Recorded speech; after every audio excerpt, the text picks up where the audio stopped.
Hi, this is Helen Barrett. I'm speaking to you in this form because I am traveling today.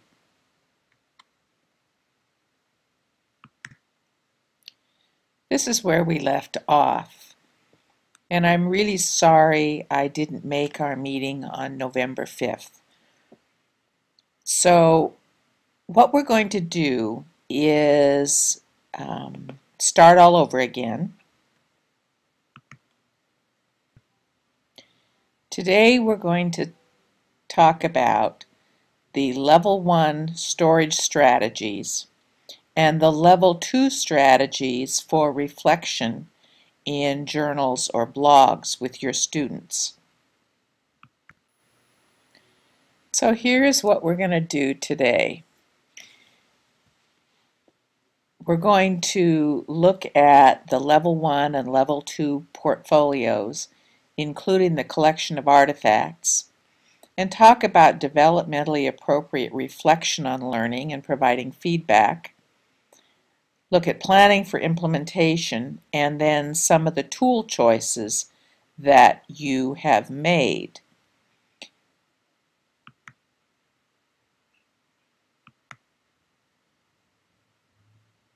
I'm providing here a diagram of the process, the ePortfolio process, using Web 2.0 tools.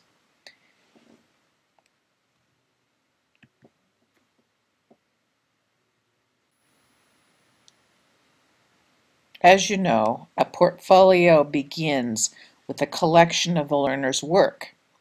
From this collection, the learner selects certain pieces, depending upon the purpose and the audience, to go into their presentation format, and reflects on why that work was chosen.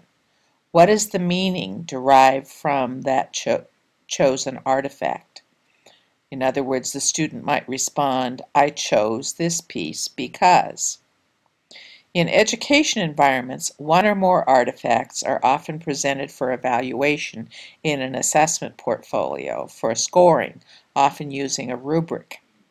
Hopefully with feedback provided by a teacher or peers so that a learner knows how and where to improve. In some cases, a student not only reflects on what they've learned, but also sets goals for future learning. So you can see here that students hyperlink from their collection into their particular tool that they're using to write their reflections.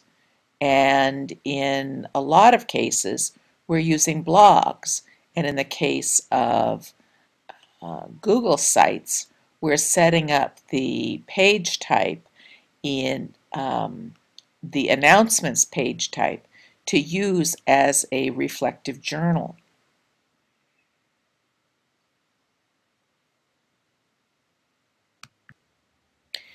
I've asked Shabi to share this page with you because it provides an overview of the entire process. I'm also sharing with you